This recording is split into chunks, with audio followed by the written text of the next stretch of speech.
Bismillahirrahmanirrahim. Assalamualaikum warahmatullahi wabarakatuh.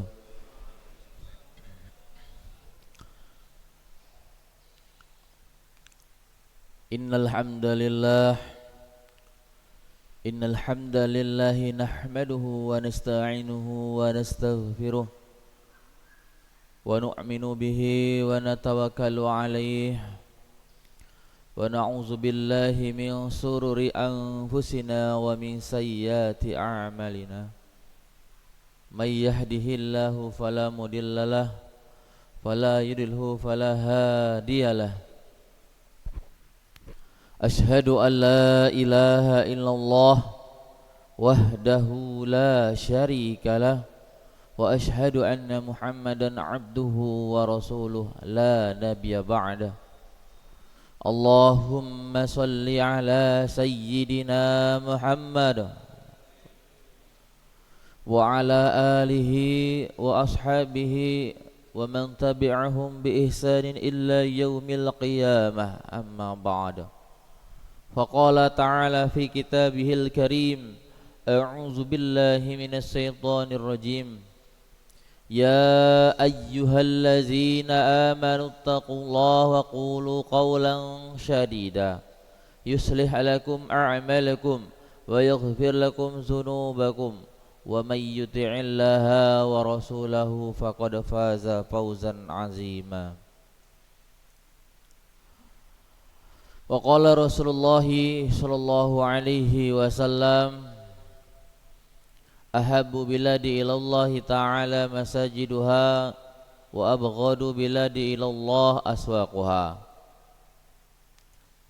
Para alim, para ulama yang kami muliakan, para orang tua kami Masjid Darussalam yang kami hormati, serta jamaah hadirin wal hadirah yang insyaallah semata-mata mencari keridhaan Allah Subhanahu wa taala. Bersyukur kita kepada Allah Subhanahu wa taala yang mana telah kita ketahui bersama, kita yakini bersama bahwasanya Allah Subhanahu wa taala senantiasa selalu memberikan karunia-Nya, kenikmatannya kepada kita. Dari nikmat yang diberikan oleh Allah Subhanahu wa taala, yang paling afdal ialah nikmat iman dan Islam. Atas nikmat iman dan Islam inilah kita mengetahui, kita kenal dengan namanya yang menciptakan kita, yaitu Rabb semesta alam, yaitu Allah Subhanahu wa taala. Hadirin yang mulia, Rasulullah sallallahu alaihi wasallam beliau bangun malam mendirikan salat.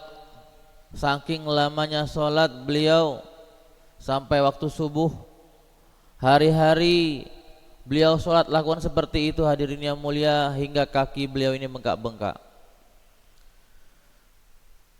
Sayyidatina Aisyah radhiyallahu anha bertanya kepada Rasulullah, ya Rasulullah, kenapa engkau sholat sedemikian ini? Apa yang membuat engkau sholat seperti ini hingga kaki engkau bengkak-bengkak? Maka Rasulullah SAW bersabda, apakah aku tidak patut menjadi hamba yang bersyukur kepada Allah Subhanahu wa taala?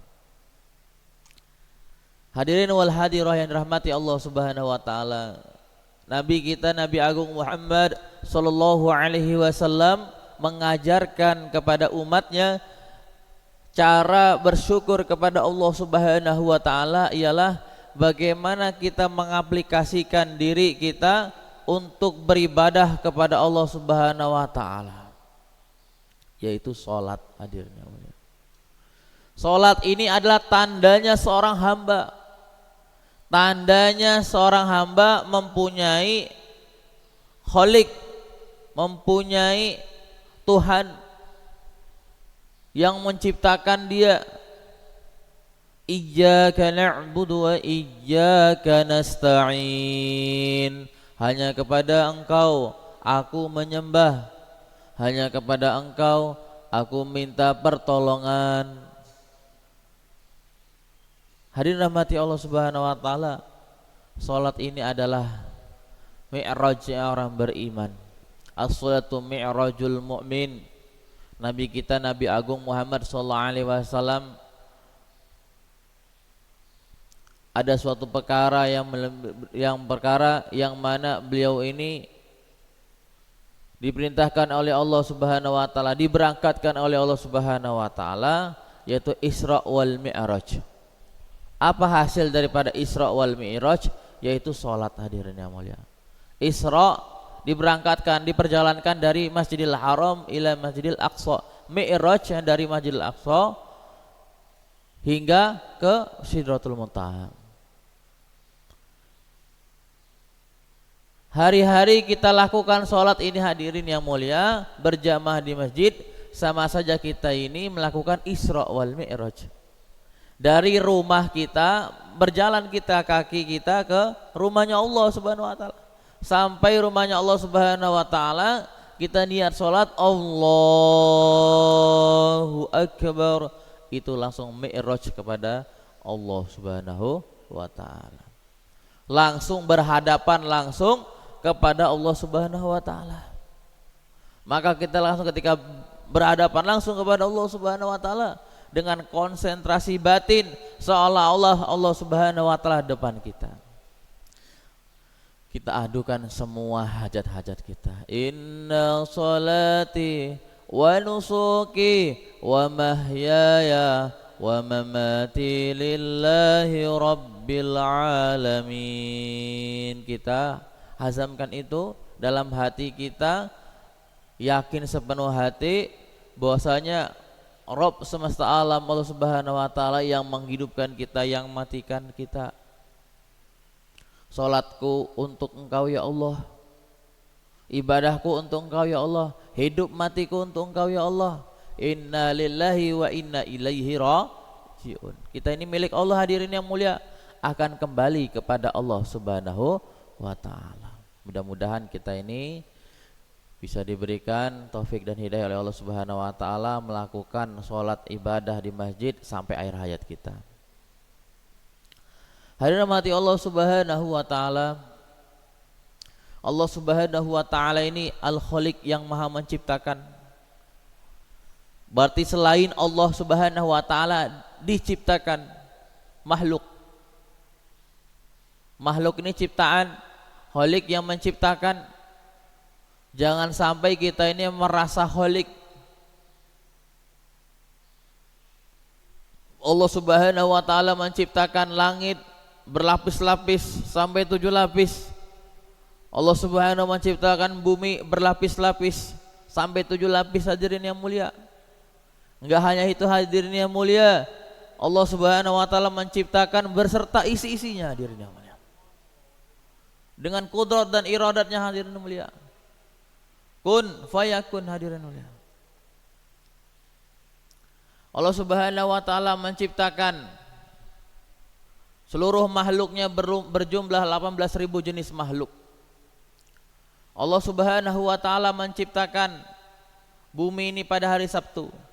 Ketika bumi diciptakan, bumi ini bergoncang, hadirin yang mulia. Maka Allah Subhanahu wa taala ciptakan gunung-gunung sebagai pakunya pada hari Ahad, hadirin. Dan Allah Subhanahu wa taala ciptakan tumbuh-tumbuhan pada hari Senin.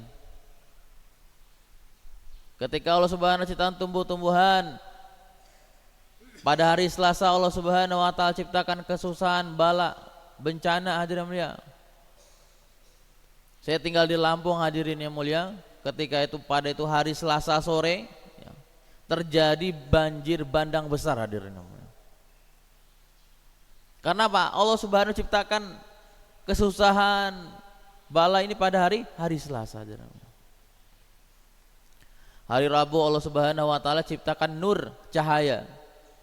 Hari Kamis Allah Subhanahu wa taala tebarkan hewan-hewan. Dan Allah Subhanahu wa taala menciptakan Nabi Adam alaihissalam pada hari Jumat ba'da asar. Allah Subhanahu wa taala mampu menciptakan manusia tanpa asbab. Allah Subhanahu wa taala mampu ciptakan, kuasa menciptakan manusia dengan asbab, Bahkan Allah Subhanahu wa taala mampu menciptakan namanya manusia berlawanan asbab. Contoh Allah Subhanahu wa taala kuasa menciptakan manusia tanpa asbab, yaitu Nabi Adam alaihissalam. Tidak ada ayah, tidak ada ibu, hadirin yang mulia. Allah kuasa, hadirin mulia. Terserah Allah, hadirin yang mulia. Dan Allah Subhanahu wa taala mampu menciptakan manusia berlawanan asbab, yaitu Nabi Isa alaihissalam. Ada ibu tapi tidak ada ayah, hadirin. Yang ketiga, Allah Subhanahu wa taala mampu menciptakan manusia dengan asbab. Ada ibu, ada ayah melalui perkawinan, pernikahan. Hadirin Allah Subhanahu wa taala. Allah Subhanahu wa taala menciptakan kita bukan begitu saja, hadirin mulia. Tapi Allah Subhanahu wa taala menciptakan kita di muka bumi, yaitu untuk bagaimana kita mengaplikasikan diri mengenal Allah dengan beribadah kepada Allah Subhanahu wa taala. Wa ma khalaqtu jinna wal insa illa liya'budun. Dan tidak aku ciptakan jin dan manusia kecuali hanya untuk menyembahku, untuk beribadah kepadaku. Berarti konteksnya kita ciptakan selama umur kita diberikan oleh Allah sittina wa sab'ina, 60-70 tahun kita gunakan untuk beribadah kepada Allah Subhanahu wa taala. Terus bagaimana caranya? Saya kan sibuk, saya kan dagang, saya kan bertani, saya kan berkebun, saya kan saya kantor, saya punya kesibukan ini. Bagaimana saya bisa beribadah pada Allah 1 kali 24 jam? Allah Subhanahu wa taala berfirman, "Qul in kuntum tuhibbunallah fattabi'uni yuhibbukumullah yaghfir lakum dzunubakum wallahu ghafurur rahim." Katakanlah wahai Muhammad, jika kalian ingin dicintai oleh Allah Subhanahu wa taala, maka ikutilah engkau. Ikutilah aku, ikuti sunnah baginda Nabi Muhammad sallallahu alaihi wasallam. Maka bagaimana caranya kita untuk beribadah kepada Allah 1 kali 24 jam, yaitu bagaimana kehidupan kita mengikuti sunnah baginda Nabi Muhammad sallallahu alaihi wasallam. Dari tidur kita sampai bangun tidur, kita ikut cara baginda Nabi Muhammad sallallahu alaihi wasallam. Mau tidur baca doa, baca surat Al-Muluk, As-Sajadah, sholat dulu.